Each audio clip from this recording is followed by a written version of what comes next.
Can we achieve full mastery before we get into the very first day of summer? In this new Stardew Valley challenge, we will attempt to not only max out all of our primary skills, but we will also be attempting to get all 5 levels of mastery, unlocking every advanced profession perk before spring is finished. Now, I did a couple of test runs with this, and I figured the best farm to do this on is the standard farm due to the sheer amount of space you get on this farm. Additionally, the standard farm has a good bit of big hardwood stumps and regular stumps that we can get to hit open with our axe to get some additional foraging XP. Now, the first day is going to be quite similar to all of the previous challenge days, where we're going to focus our efforts to get as much wood and skill ups today as possible. Once the first chest has been set, we're going to go on our usual adventure all around Stardew Valley to see how many forageables we can get our hands on. We got quite lucky up here just north of the farm. We got some wild horseradishes and we picked up some leeks as well. We went down to the beach, but we didn't get an artifact spot today. Instead, we got some clay. We're going to go to Pierre. We're going to sell him all of the forageables we picked up so far, bringing us to 972 gold. Then we're going to swing right down to Cindersap Forest, and we're going to collect all of the spring onions and other bits and bobs we find around this area as well. Now, we're not going to sell these. These are going to be used for additional energy. All of this energy will be used to mine open stone and cut down trees. Now, normally we do attempt to get foraging level 2. Sometimes you can even get foraging level 3 today, but it's going to be more of a mixed playstyle. We want to get lots of coal today and stone, so when we get the recipe to make the furnace off Clint, we can make that furnace more or less straight away once we get the copper ore that's needed. So we want to tick off the stone as early as possible, and we also want to get 5 pieces of coal so we can smelt up bars. So we're just thinking ahead right now. We don't want to waste the start of day number 3 running around the place trying to get coal, and we especially don't want to buy coal either off Clint because coal is very expensive early on. So all of the mixed seeds we got from whacking open the weeds, we just planted those in the hopes to get some potatoes we can use later on. At the end of the first day, we got 605 gold, and that's just from selling some forageables that we didn't really need. We also sold a lot of fibre and clay as well today, so that's going to make the gap a little bit more manageable now when it comes to getting the fiberglass rod on day number 2. So we're now in day number 2, and we start by watering up the crops. Once we're finished with watering, we are going to make a beeline straight down to Willy, and we're going to start the fishing minigame. Now, despite the fact that this is a skills challenge, money is still very important, and the sooner we can max out fishing, the sooner we can start to get some real big money coming in every single day. So we need to chain up huge amounts of perfect catches today. It is quite hard to get the perfects when you're starting out because the bar is so small, but I'm now going to utilise a different tactic here to get skill ups. I'm going to get a trout soup for 250 gold, and I'm going to get a training rod for 25 gold. Combining the training rod with the trout soup will give me a very big fishing bar, and you're going to see it in action now in a second. We're going to eat the trout soup. This also replenishes some of our energy, which is nice. Now, here's the thing about the training rod. When you use the training rod, despite the fact that you're going to get perfect catches very, very easily, you're not going to be getting silver, gold star, or iridium star quality fish. That means you're going to be taking a hit on XP. But more times than not, getting the perfect catch will give you double the XP anyway. So in my opinion, it is good to use it, especially if you have the funds to do so. Because I had 1,629 gold from keeping my 500 gold from yesterday and selling all of my forageables and my fibre and everything in between, I was able to use the time to fully utilise that training rod to sell fish, get my money up, but also purchase the fiberglass rod. So once we hit a fishing skill of 2, we can get that. You don't have to wait until the next day. Willy's shop will auto update if you get skill ups during that specific day, which is great. It doesn't work the same way with perks, unfortunately. So I just purchased some bait. I'm going to get rid of my 2 starter rods. We now have the fiberglass rod. We're now going to go to Clint. We're going to sell him a ruby we got inside a treasure chest. And we're going to set up some coal as well, because all we need for now is 5 coal. That gave us 284 gold. We're going to go back down to Willy. We're not going to go to the lake. The reason why I came back down here is because I want to purchase that catfish bait. It's only 10 gold a pop, and I can use that tomorrow to get huge amounts of catfish. So that was a no-brainer right there. And as far as I know, Willy will sell you different pieces of bait every single day. So it is worth checking out what he has, especially if he has bullhead bait, catfish bait, or largemouth bass bait, I would absolutely pick those up in a heartbeat. Now for the rest of the evening, we're going to fish up by the lake here. And as we can see, it's very important to chain up as many perfect catches as possible. When it comes to the bullheads, they're easy most of the time. It all depends on what kind of bullhead RNG you're going to get. Sometimes it can be very smooth and it will just trickle up the bar. Other times it will trickle for a little bit and then it will do a big spurt up or down. They can be quite difficult if your bar isn't huge. And right now our bar, it's not super big, but at the same time it's not super small. The largemouth basses can be difficult earlier on as well, and the chubs can be very hard depending on what kind of chub you're going to get. So when it comes to perfect catches, a lot of it does come down to luck, RNG, and your overall discipline and accuracy. That skill book was an absolute godsend. Bet and Bobber, that's 250 XP towards our fishing skill. It was really nice to get that. You've probably noticed too that those bubbles have been around for a while and I didn't go up earlier to get them. Reason being, I couldn't reach the bubbles. My fishing skill wasn't high enough to cast out far enough. But once I leveled up again in fishing, using max level casts, I was able to just about reach those bubbles and reap the rewards. Now we end up getting a lot of fish today, we end up getting a lot of skid ups today as well, but we're not going to sell any of the fish we get today. We're going to fish up here until we pass out. We only have 1 gold, we got some skid ups, we're not going to take penalty to energies, and because we only have 1 gold, we're not going to take any money penalties either. So Clint paid us a visit the next day. He gave us the recipe for the furnace. Once we got that, we made a beeline straight down to Willie's and we're doing some fishing here right beside him. The reason why I decided to fish in this exact location is because I can get iridium quality fish here because I can cast out into deep enough waters. Additionally, all of the fish I pull up, I can throw them aside and they won't go into the water. They'll just end up on the floor beside my character. I'm doing this because my inventory is full. And the reason why my inventory is full is because I want Willie to go inside his shop, sell him all of the fish I have right now, so we can breach that gap when it comes to purchasing copper ores and getting the tool upgrade off Clint. So we have emeralds, rubies, we can also sell to Clint as well for extra money. So we're going to go into Willie. We got bullheads, we got carps. Now we have other fishies too, but they're up in the lake area, and a lot of those were chubs that we might save for the mines. We then went to Clint afterwards and we sold him the rubies and the emeralds that put us over 2800 gold. I got enough copper ores to make the furnace and I also needed an additional 25 copper ores so I can smelt up 5 copper bars to get my tool upgraded, which is the pickaxe. Now the challenge for the foreseeable future is, can we get 2000 gold before 4 o'clock, before Clint finishes his business for today? And because it was the morning time, we had a pretty good chance to do this, but also because I had the catfish bait that I bought off Willie the previous day, I can get the best fish you can get down here, which are catfishes. And the reason why we want to get catfishes right now and not focus on skill ups is because the catfish sells for real nice money compared to any of the other fishes you can get around here.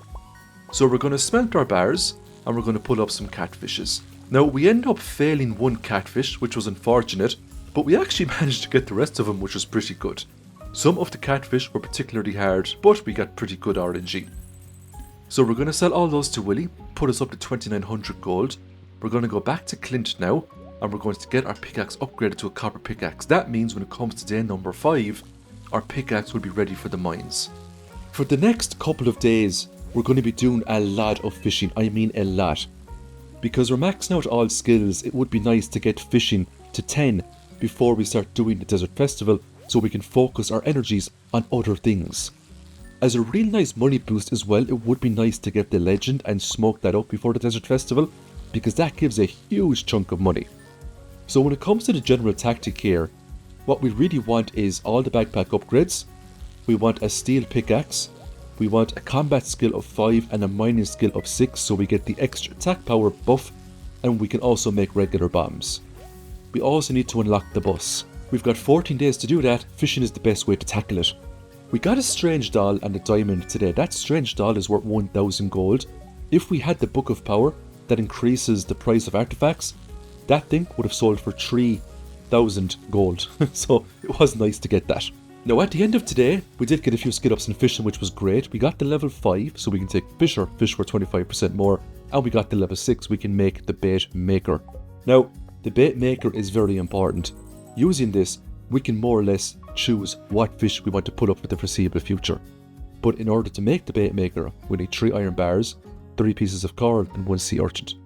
The next day, the challenge is on. We need to gather, right now, enough wood to get into the tide pool area so we can make the bait maker, because all of the materials, or most of the materials you need, are in the tide pool area. The sea urchin, the coral, and I didn't even know at this moment in time if those items were going to be accessible.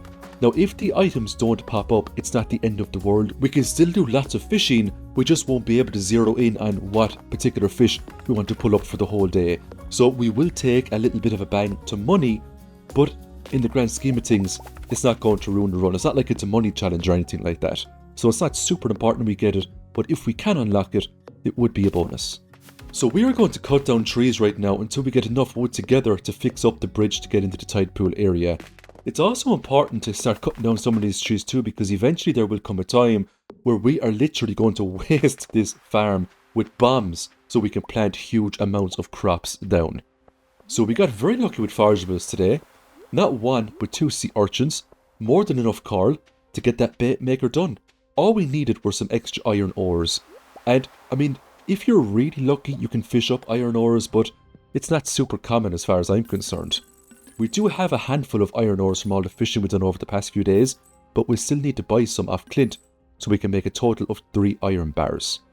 I sold Willy the forageables that I didn't need, keeping the forageables that I do need to make the bait maker. I went into Pierre's shop and I purchased the first backpack upgrade.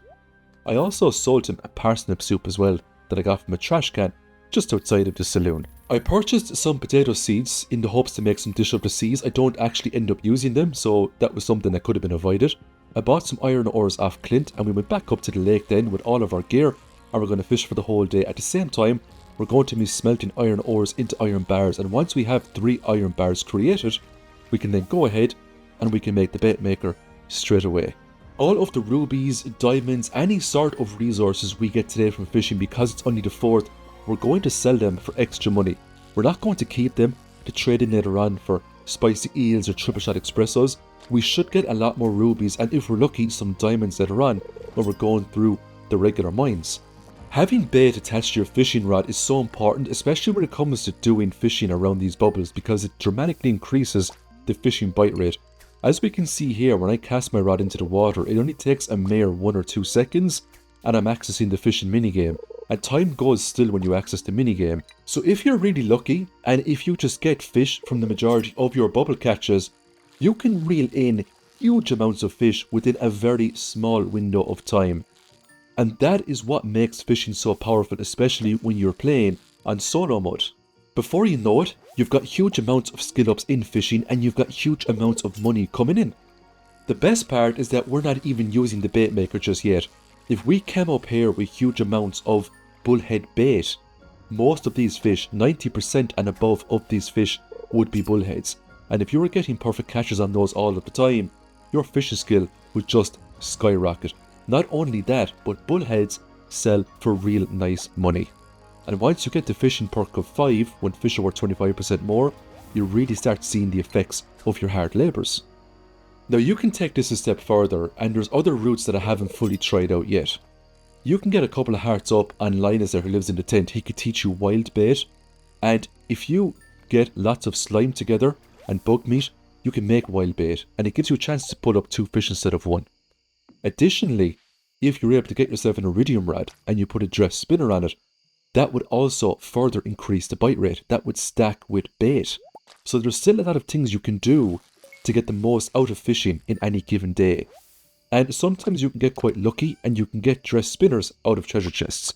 So we ended up getting the Neptune's Glaive today too, which was nice. Normally it comes with a diamond, so that's going to make the mines now very easy for us. We made over 5,800 gold today from selling a couple of fish as well. And this brings us back to the farm types. If we started on the Riverlands farm and we had a fish smoker, you could more or less double that. Now fair enough, you wouldn't be smoking up carps or chubs, but all those largemouth bass, those bullheads, you'd see the effects straight away. You also have items as well that you get inside fishing treasure chests, so that also contributes to how much money you can make. Now, I'm also selling pine cones, maple seeds, acorns, magma geodes. I'm literally selling everything, because we don't care about progression right now. All we care about are skill ups, and the best way is to get skill ups. So we went back down to Willie's today. The main reason we came down here was to upgrade our rod to an iridium rod. Once we get access to that rod, we get access to an even greater loot pool when it comes to the fishing chests that you get. We're also smelting up bars as well, because we want to get 5 more copper bars together to get our axe upgraded to copper. So we sold Willy a few things. We're now going to pay 7,500 gold and get the iridium rod. We can now use tackles, which is absolutely amazing. The trap bobber will make all of the future catfish that we try to pull up much simpler. If we get a rainy day, hopefully we'll get one sooner rather than later. We can always go for the legend as well, and that's going to give us a huge money boost. So I purchased some more copper ores off Clint, and I had enough money left over to get my axe upgraded to a copper axe. So while I was smelting up my bars, I did a little bit of fishing here just beside Willy's shop. We're not going to attempt to upgrade our pickaxe until we get down into the midsection of the mines, because that way we can farm iron ores very easily. And when it comes to farming iron ores, we do a lot of iron ore farming in this video, so we can make regular bombs. The more bombs we can go into the Skull Cavern with, the more of a successful run we're going to have. Now this is just an example of getting very close to getting a quad XP catch. As we can see, the fish just didn't move upwards soon enough, so we just got double XP instead of quadruple XP. So at the end of the day, it's just RNG, I suppose. We have now entered the regular versions of the mines, so we're going to grab lots of copper as we make our way down. Now, all of the future copper we get, we're not going to be turning it into copper bars. We are going to be using it to make cherry bombs. Cherry bombs are absolutely amazing when you have no other bombs you can use to detonate things. Cherry bombs can still one-shot any node in the game. The blast radius is just much smaller. Picking up magnet rings early on will definitely save us some time, because it just means items will float towards us from a specific range, so we're not wasting precious time running around to pick those items up. Having the Neptune's glaive makes fighting absolutely trivial at the beginner floors. Even the mid and endgame floors, the Neptune's glaive will absolutely hold its own all the way to Skull Caverns. It's a new day, day number 6 right now. We're doing pretty well. We made some cherry bombs. These are going to come in so handy for when we hit the mid layer. If we start using up a lot of energy on a specific floor and we're not finding staircases, we will utilize cherry bombs as well, just to speed up time. If our energy gets very low, we can also use cherry bombs in the hopes that they will blow up some debris, unlock a staircase, we can get down into the next floor. We now hit the midsection of the mines. We can finally start farming iron ores. So once Clint is finished with our axe, we'll hand him back in the pickaxe straight away for upgrade. But we also have to think about money, because we need 5,000 gold to go from a copper tier tool to an iron tier tool. Now we got huge clumps of iron today. It was very lucky. We used the cherry bombs to maximum effect. Imagine if we had used a pickaxe to get all of those resources. We wouldn't be making a whole lot of progress today, because that huge clump would shave off a huge amount of energy, but also it would shave off a huge amount of time. So at the end of the day, we got some pretty nice skill ups. Level 4 mining was very nice. We just need 2 more skill ups in mining and we can make regular bombs, and because today's only the 7th, we're doing pretty well. We got our copper axe back off Clint today. We opened up the shop. We sold him some resources that we nabbed in the mines, bringing us up to 5,200 gold. With that, I'm going to go ahead now and get an early upgrade done on the pickaxe. So I'm using the fast animations mod to break open all those geodes. It's just to save myself time in real life, because time doesn't move when Clint is breaking open the geodes.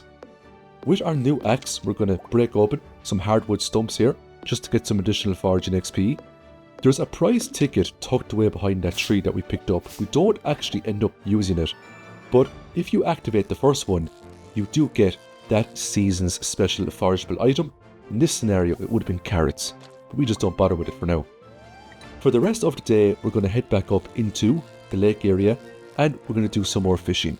Because we have the bait maker, it'll be very easy now to get huge amounts of largemouth bass during the day and bullheads during the night, so we can maximize XP gain as well as money coming in. Now we could have taken this a step further and we could have made some dish of the seas to make our fishing bar a little bit bigger. That would have give us a lot more perfect catches. Now we ended up getting a lot of perfect catches today, but we could have got more if we utilized that buff food. So this is all just food for thought for when I look back on the footage and I could see things I could have done better, things that could have been improved if I ever wanted to do this challenge again. It was worth making the trek all the way over to the other side of the lake to access these bubbles, and because we have the largemouth bass bait, we were going to get huge amounts of largemouth bass from this. Now it was getting a little bit late, So eventually, we do switch it up and we do start targeting bullheads instead. All we need now is a fish smoker and we are sorted.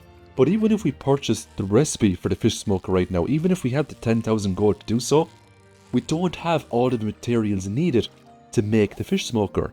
We have the hardwood, you only need 10 pieces. And we have lots of green jellies from fishing up here all the time in the lake. But what we don't have are cave jellies, which are the red ones, and the sea jellies, which are the blue ones. And a lot of it comes down to RNG when it comes to how many of these jellies you're going to get.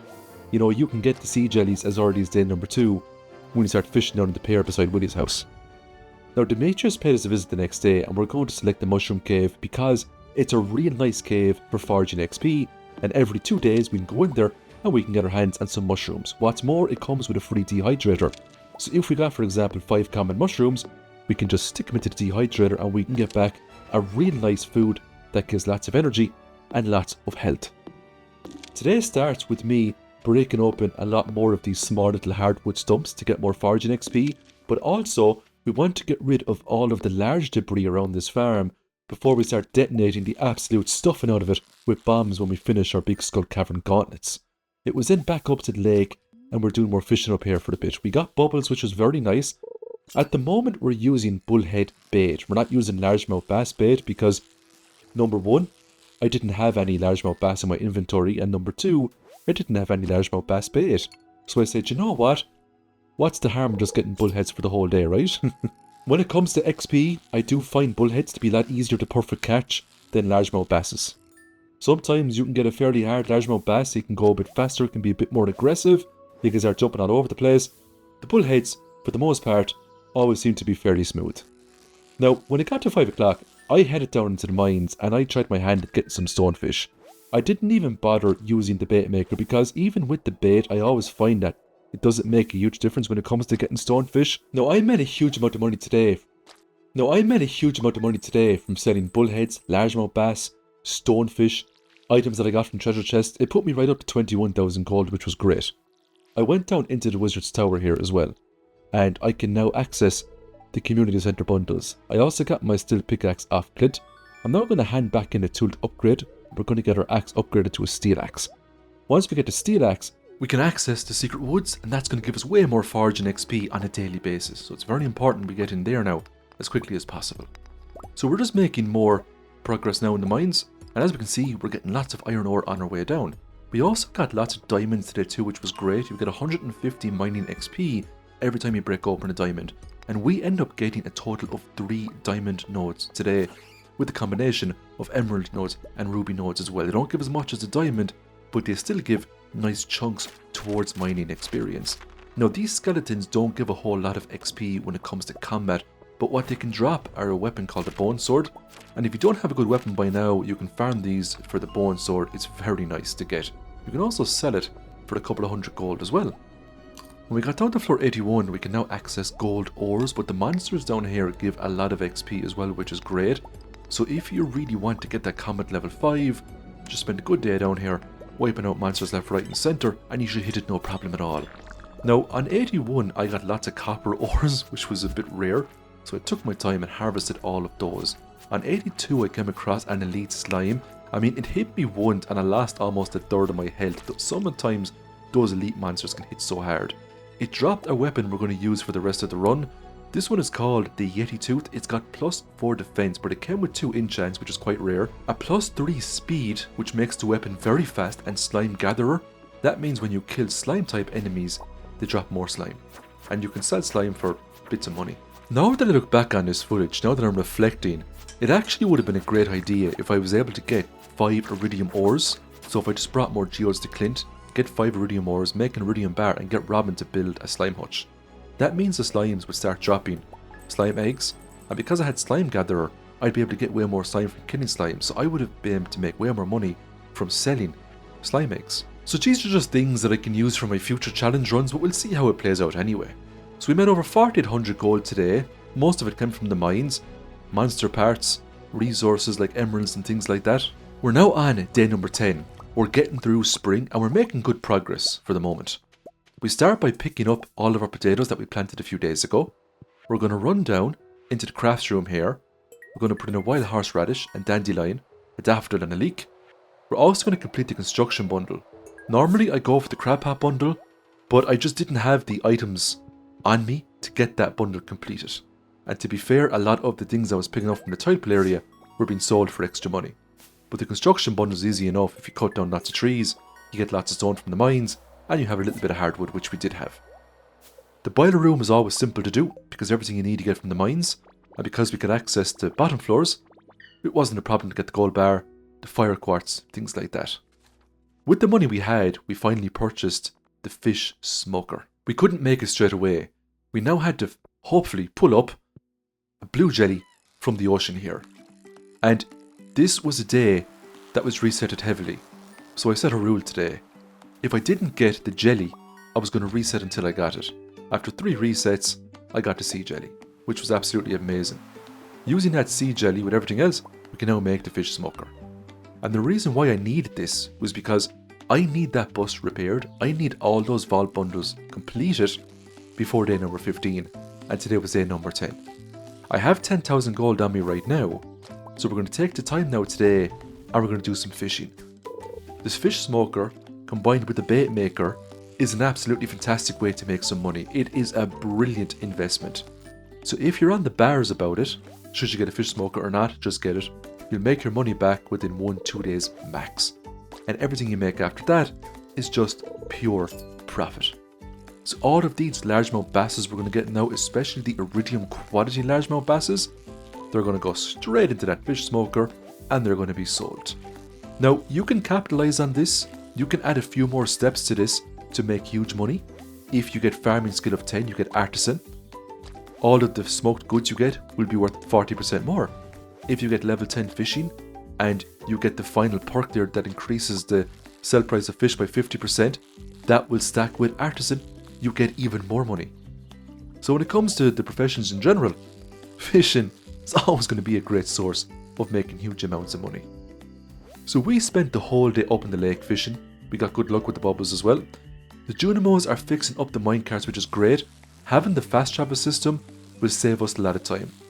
Now we finally got a rainy day on day number 11 here, and we came across a largemouth bass frenzy. This is something that doesn't happen a lot. But because it was happening up in the lake area, and because I came up here to get the legend, I decided to take the time to fish up all of these largemouth basses before I took on the legend. I wasn't even using largemouth bass bait. I was using deluxe bait, but because you have a frenzy pool here, as far as I know, you're guaranteed to get a largemouth bass out of it. So eventually, when we were finished with the frenzy, it was time to go take on the legend here. Now this thing can be very difficult or it can be quite easy. In my experiences, this thing pales in comparison to the difficulty of the glacier fish. And when you look at the wiki, the legend here is put on a higher scale. I think it's a difficulty of 110, where the glacier fish is something like 100. But I mean, I fished up huge amounts of these legends and I always have trouble with the glacier fish. Maybe it's just the patterns that just get me over anything else. We also went to Marcelo here too, and we're going to purchase Way of the Wind Part 1. He did have some juicy skill ups for the others, but I just didn't have the funds right now. A permanent movement speed increase is always going to be way better than getting those other skill up books, you know, I'd always prioritise it. So we're smoking up the legend right now. While we're waiting, we're going to do some fishing. So we get a catfish there, which was nice. We're now going to go into Pierre. We're going to set him to smoke legend. We would have gotten more money for that if we had a fishing skill of 10, but we don't have that right now. And I needed money badly. So I sold the legend, got the final backpack upgrade, and we're going to spend the rest of the day pulling up catfish, using the bait maker and the fish smoker. We went into the mines the next day. And what we're going to try to do today now is get down to floor 100, and then we're going to try our hand at fishing up lava eels. As we make our way down, we will pick up resources along the way, and we will fight plenty of enemies to get our combat skill up as well.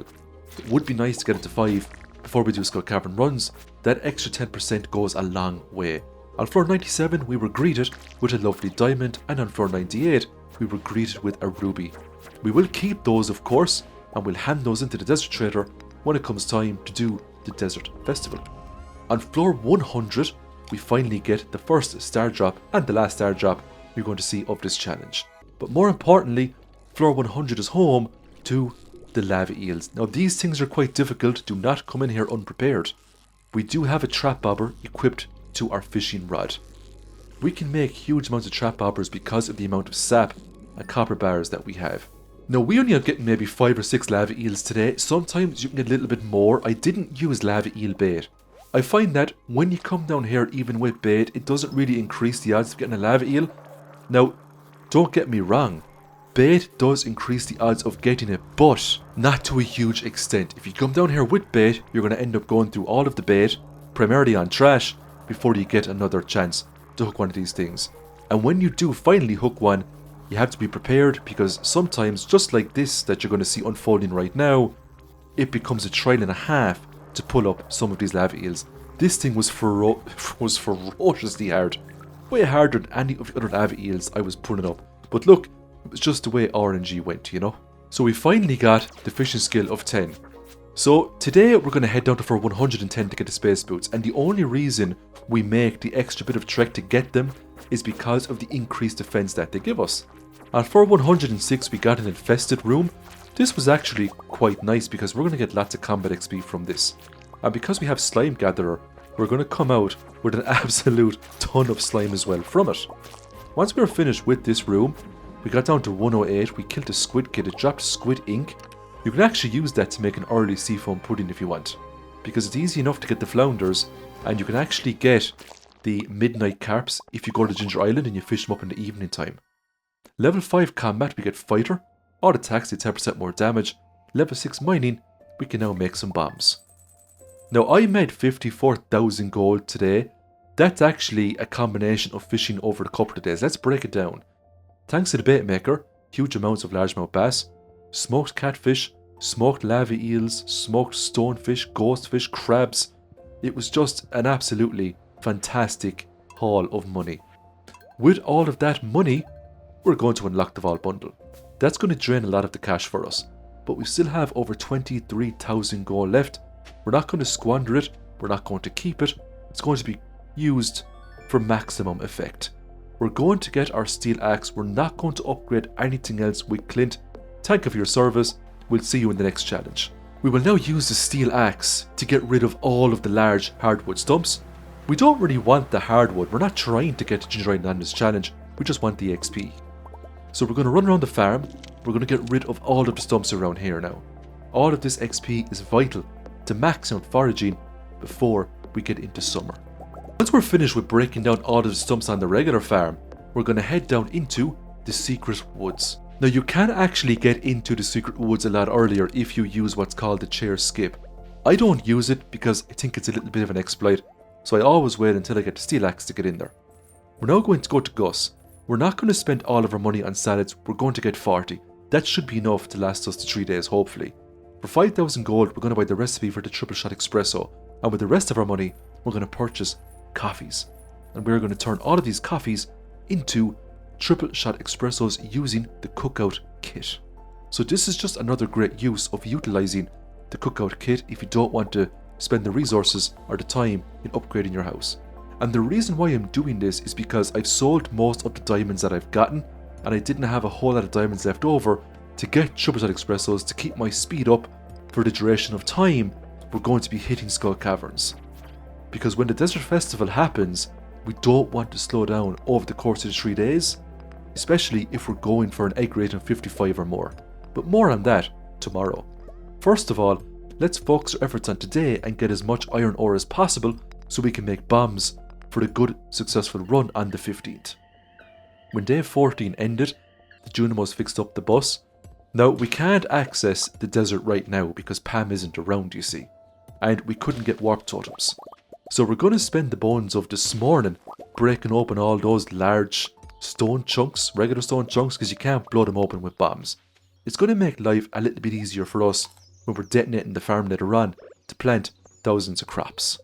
We got the rumpled fruit skin there from the chef. That gives us a speed increase as well as an increase to our luck. We're going to trade in the small handful of diamonds we had for more triple shot espressos, the rubies for spicy eels, and some omni geodes for warp totems to the desert. We're going to pick up a quest as well to get some calico eggs, and we're now going to do the desert festival. You can forget about maxing out your foraging skill if you do not do this festival. I don't even know if it's possible. The only reason we're doing this festival, but there's a couple of reasons. Number one, it makes it really easy to max out mining, and you get a huge amount of combat XP as well. but the biggest reason is for calico eggs. We want to purchase huge amounts of woodcutter weeklies. Each one gives 250 XP to foraging. Every time we get down 5 floors, we get what's called an egg rating. Every time we click on a calico statue, we also get an egg rating. Now here's where you have to be careful, and this is where the day resets come in. Sometimes the statues can give you lots of debuffs and they can stack and you can get horrendous things. For example, monsters can do more damage. You get that 2-3 times in a row, it's going to be a day reset, because if you take a single hit off anything, half your health or 3/4 of your health is gone. It's like playing a Dark Souls game. But it can work both ways too, you know. Sometimes you can click in these statues and they can give you speed boosts. They can give you 10, 50, 100 calico eggs. They can give you full refreshes, which fully refreshes your health and your energy.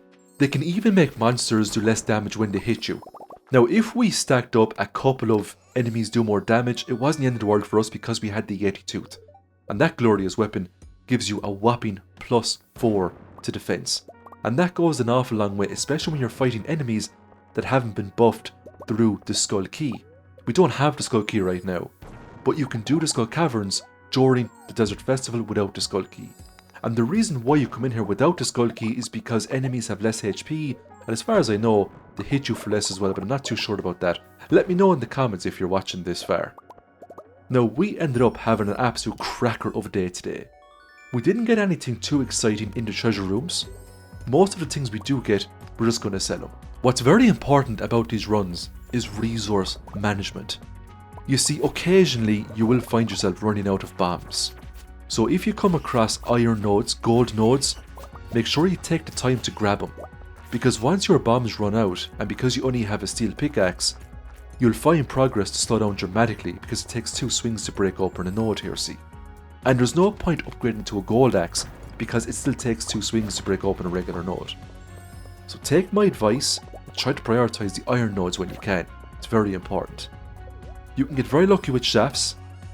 They can go as deep down as 15 levels. So you can find yourself on floor 5 to floor 50 in the space of a few in-game minutes if you get very lucky with shafts. That's what makes the Skull Caverns so interesting. And if you got down 5 floors, 10 floors, 15 floors, your egg rating will start skyrocketing very, very quickly. There's also a chance you can get prismatic shards inside those iridium nodes as well. They sell for 2,000 gold a pop, real nice indeed. But what makes this event so great is that not only will you get 50 mining XP from breaking open iridium nodes, you also get 50 mining XP from breaking open calico nodes. And you get those from the very first floor. So we got an egg rating of 56. That gave us 500 calico eggs, as well as a magic rock candy. Day number 16 starts, we're popping that totem straight away. We're going to take the quest deep dive, and we're back in, mining our way down as deep as possible. And this is the second Skull Cavern run. There's a lot of Skull Cavern runs in this video, hence why the video is so long. And I'm going to show real good portions of each run, just so you can get a fairly good idea of the things that we got, especially the calico statues, the buffs and debuffs that we got, that made this run the way it was. A few resets were done between each run depending on what kind of debuffs we were going to get. So if I was doing a run, and if it was early days, we'll say the morning time, and I get the debuff that lessens your healing capabilities. So if you take a salad for example, and you only get half the health back, that was going to be a reset. I mean, it just makes the run way harder. If I got skeletons or after you combined with that debuff that lessens the healables, that was going to be a reset as well, you know, because I mean, it just wasn't worth going through all that pain for the rest of the day, you know. Sometimes you can get combinations of enemies hit harder, healables are less effective, skeletons are after you, you're going to be resetting those. Trust me, unless you have an absolute crazy powerful weapon, you're going to be resetting those. And chances are, you're not going to have a crazy powerful weapon. You're going to have weapons that you can get from the regular mines. You're going to have things like the Steel Falcon, the Slammer, the Yeti Tooth, things like that. So we're hoping now to get enough woodcutter weeklies to skyrocket our foraging skill, so that by the time we're finished, we won't even have to grow tree farms. Now we got a lot of full refreshes today. This was amazing. It just means we're not digging into our healables that much. because we want the healables, the salads, to last the duration of the 3 days. If I see statues, the great majority of times I will take the extra few seconds to click on them before I progress into the next level because of the +1 rating you get. What I also do is save all of my iridium ores. I don't really turn them into iridium bars and sell them for money. What I do instead is I trade them in for mega bombs the next day. Because we run out of bombs a lot, you see. And despite the fact that we run out of bombs, we can make a few more bit by bit every time we detonate nodes or every time we see iron nodes on the ground or gold nodes on the ground. When I got the floor 100, I got a no effect, which was nice. We'll take neutral effects any day, and I also picked up a prismatic shard. I then realised that my HP was extremely low. Because I activated a magic rock candy, I was getting shafts left, right and centre. It's only 2 o'clock right now, and I was on floor 100. I was doing amazingly well. Just look at all the holes I'm getting out from detonating nodes. It's because I had so much luck stacked up, you see. The magic rock candy gives you loads of luck. I was also getting speed boosts as well from the calico statues. So when the magic rock candy ran out, I had a speed boost from the statue, I had a speed boost from the Triple Shot Espresso, and I had a speed boost from my spicy eel. I also had Way of the Wind Part 1 as well, so my character was really fast. Anyway, back to the health. The reason why my health got so low is because I was jumping down shafts and some of them were quite deep. The deeper the shaft, the more HP you're going to lose. You have to be very careful with it. Because the last thing you want is to jump down a shaft, your HP is critical, and then a sneaky little monster comes along like a serpent or a bat, something that can bypass debris on the ground and snipe you for a very quick death. Now if you do see enemies, don't fret too much. Think of each enemy as a resource, okay? The ghosts, for example, there's a good chance they can drop Omni Geodes. They also drop solar essences, and you need those to make mega bombs. The serpents can drop rabbit's feet, spicy eels, and void essences. Those lovely iridium bats can drop glorious battery packs. So if you want to go to Ginger Island much earlier than usual, try farming those things for 5 battery packs. They also drop life elixirs, and that brings your health right up to full. Even if you get the debuff from the calico statues that cuts the effects of healing items by half, it does not affect the life elixir, which is absolutely fantastic. The iridium bats also drop mega bombs and iridium ores. They're actually worth the time to kill if you have good attack power stats. You've also got the mummies. They drop cloth, they drop miner's treats, and I believe a handful of enemies can also drop the overpowered curiosity lore. And that, my friends, makes rare fish such as the Legend 2, way more common. If you fight the crabs, they can drop crab cakes. And the crab cake is just as good as the spicy eel, except you don't get the luck buff. Instead you get speed and defense.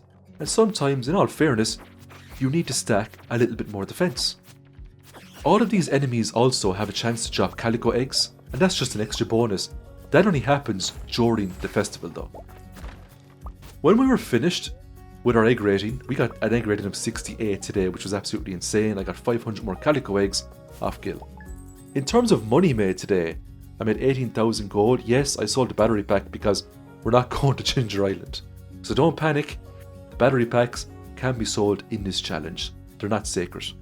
I got 2 purple slime eggs, 5,000 gold for each one. That was fair, nice. I also got level 10 mining, so I took blacksmith. Metal bars are worth 50% more. The next day started with the purchase of mega bombs, so I'm going to trade in the majority of my iridium ores. I really needed those mega bombs. Without those, it would have been a dreadful run today, because my regular bombs I was fairly low on those. We're now going to talk to Marlon. We're going to take the quest deep dive again. So that's going to give us more calico eggs once we get past floor 30. I mean, let's be honest with ourselves. If we did a run today and we didn't get past floor 30, we would have reset it today. Absolutely. Now today ends up being a fairly decent day. Not as powerful as the previous day, but more importantly, we do get the egg rating of 55 today. So we get another 500 calico eggs. Now we end coming out with over 3,000 calico eggs after the Desert Festival. That's going to be the bones of 30 woodcutter weeklies, 30 of them, each one giving 250 XP. So that is 2,500 for 10, 5,000 for 20, 7,500 XP for 30 of those. And I believe it's 15,000 XP to fully max out a skill.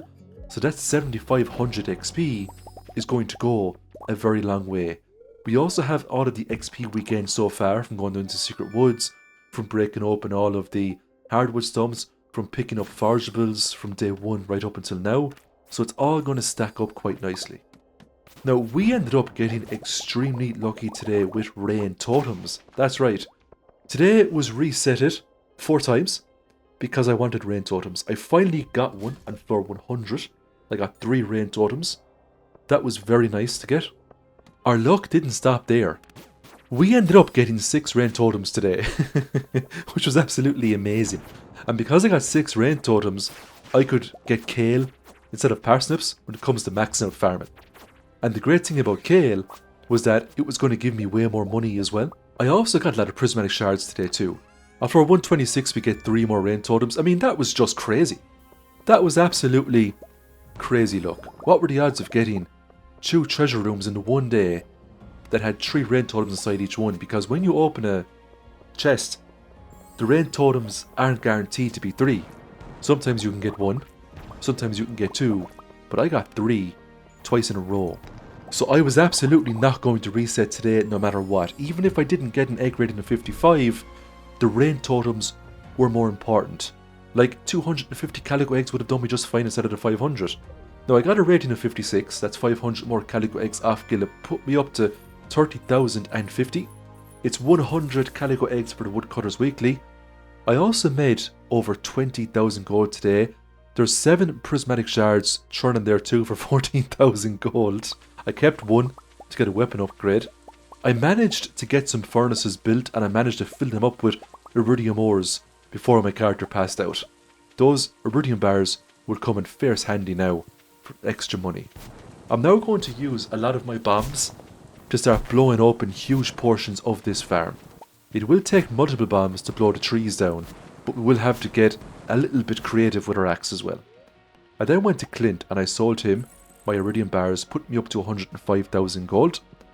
I'm now going to go to Pierre, and with that money I'm going to purchase kale seeds. Now today is Thursday and I made a huge blunder today. The big question is, will this blunder that I made end up, failing the challenge for me? I'm not going to ruin it for you right now, just keep watching. But it was a huge blunder.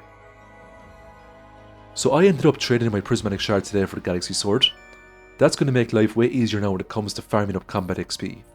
I'm going to purchase more mega bombs with some iridium ore I have left over. Those mega bombs are needed to blow up a lot more of the farm, so we don't have to spend huge amounts of time with our hoe honing the patches.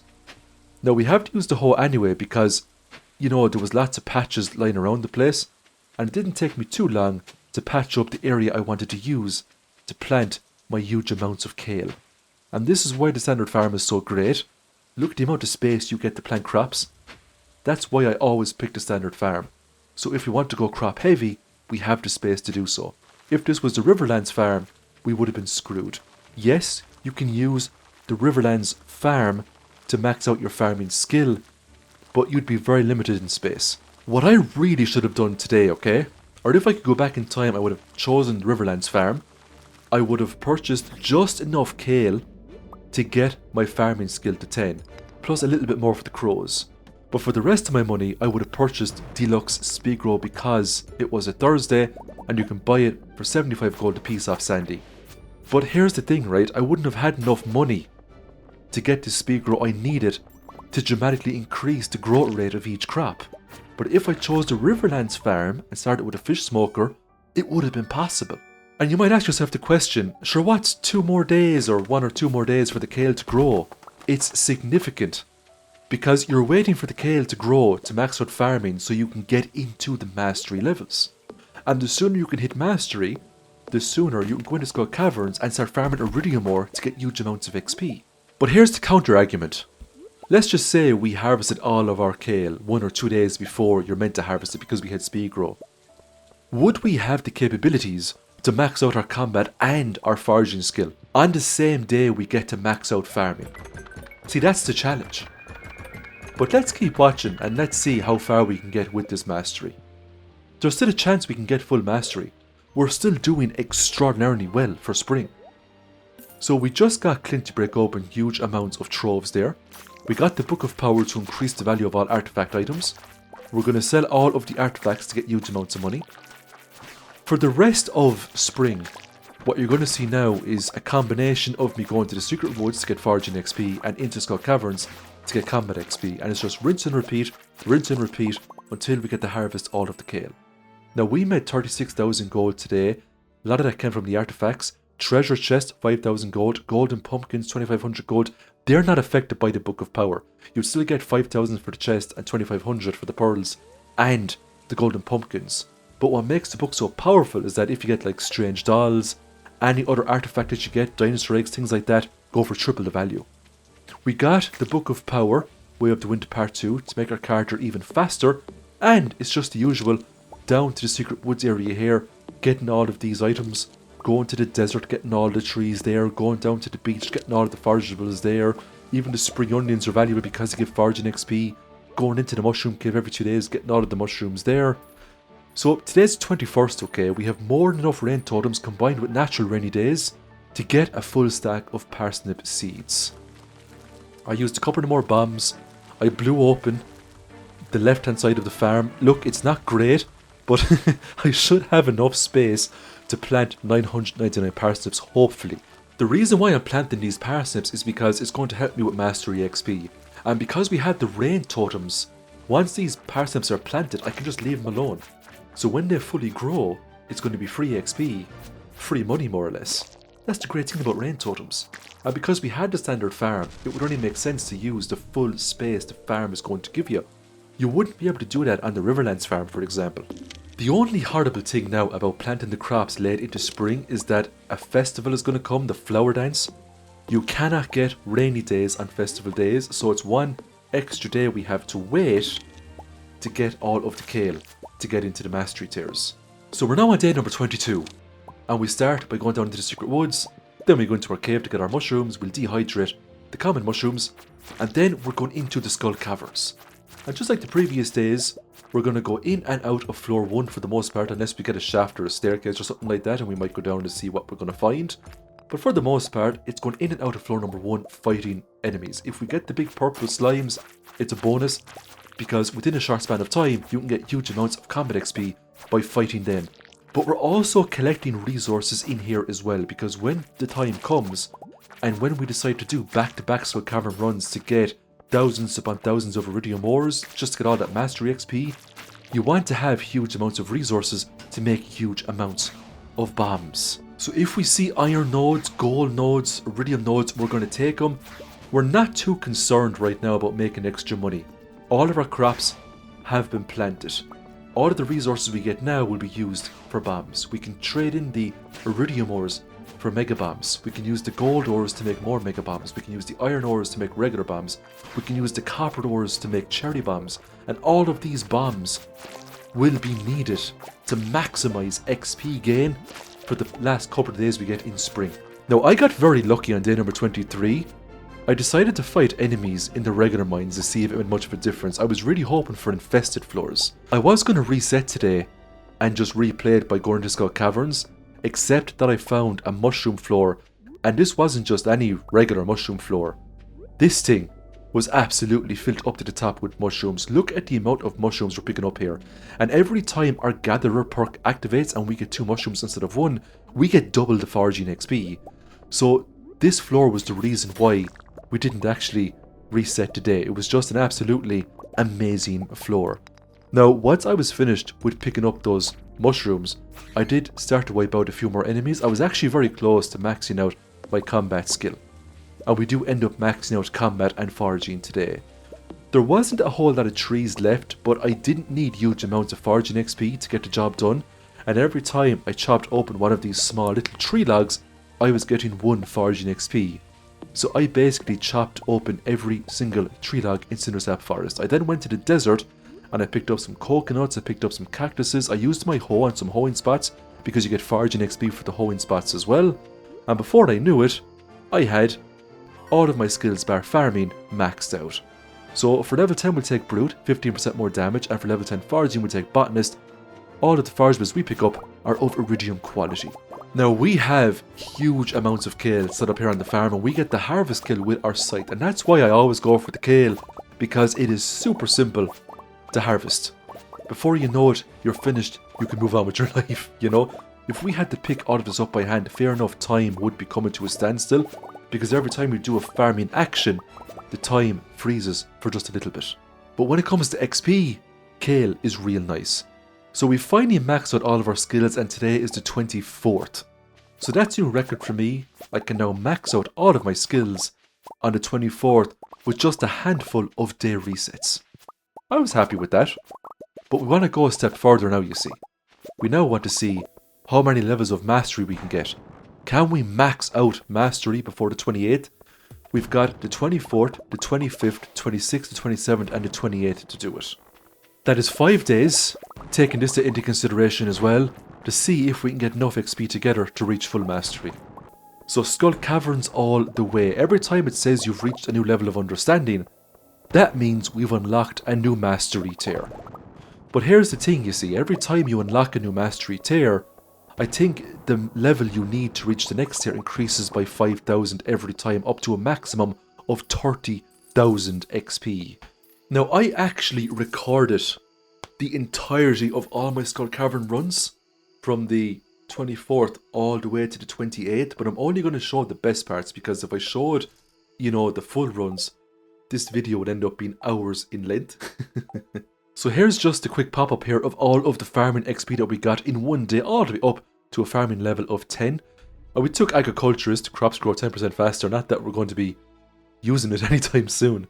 Look at all the money we made off the kale, crazy amounts of money altogether. So the next day starts the 25th, we're going to pop that totem immediately, straight to the desert. Now, we have lots of iridium ore that we got yesterday.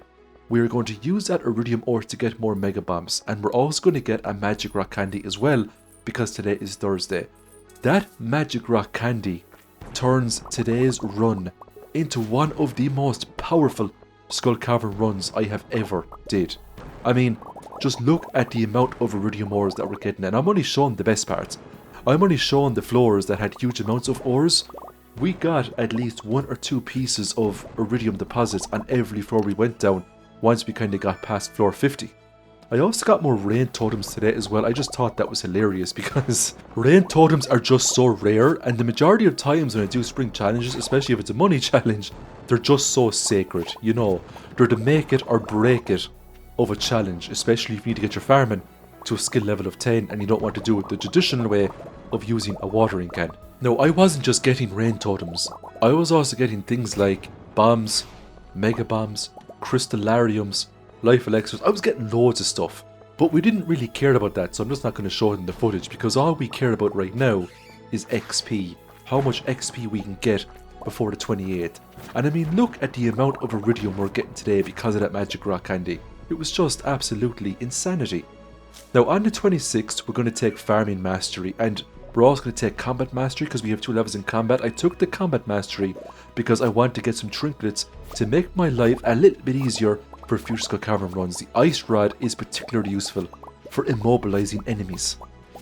The reason why I took farming mastery was so I could take the iridium scythe, and using this I can very quickly harvest up all of the parsnips be going back into the Skull Cavern. Once I harvested up all the parsnips, this is what my XP meter looked like. I was just under halfway there to getting the level 3 of the mastery tier. And today was the 26th. And it was morning time as well, which is great, so we're going to get more spicy eels today.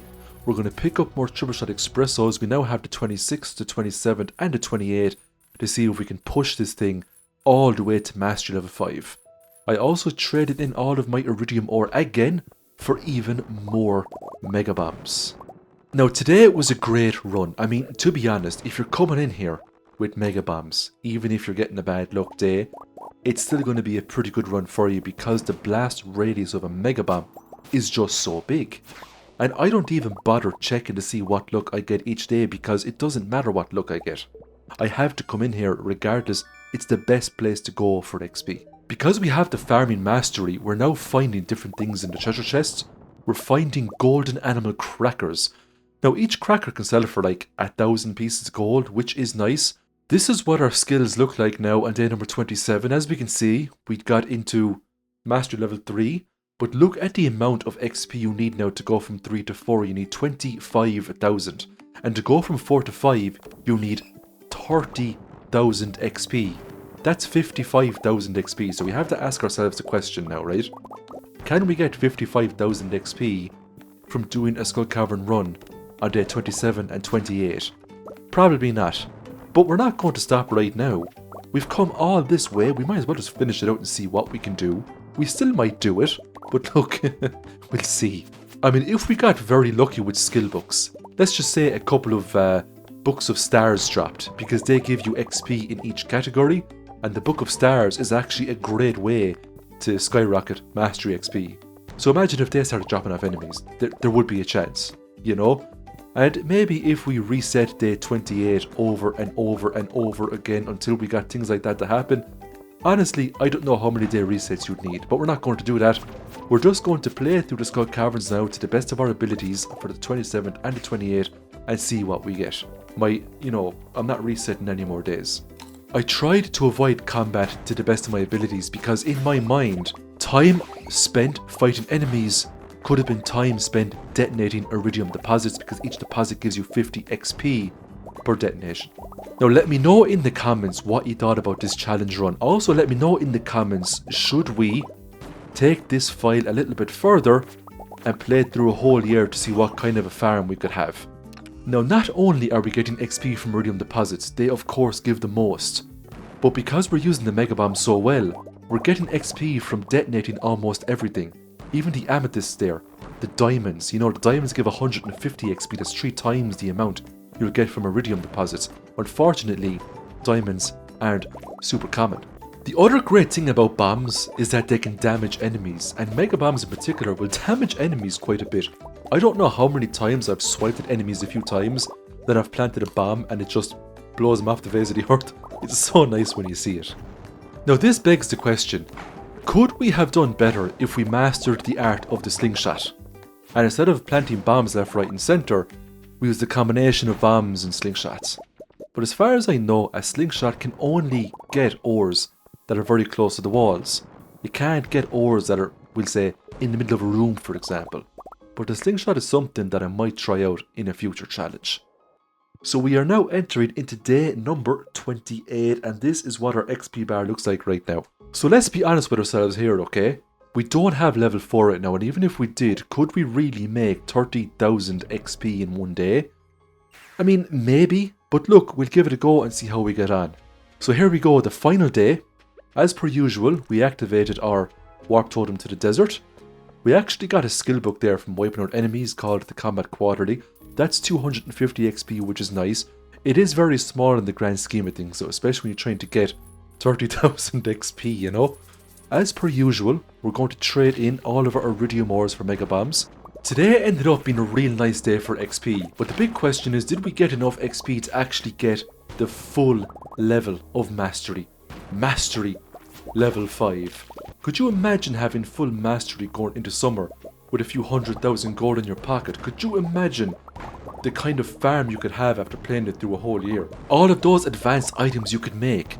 The statue of the Dwarf King was something I should have made. That extra perks it would have given would have made my life way easier, and I definitely had the iridium bars to make it. So that's something I could improve upon if I ever decide to do a challenge like this in the future. It has one perk that would have been very handy for this, the perk that would make all bomb damage 0. So here we go everyone.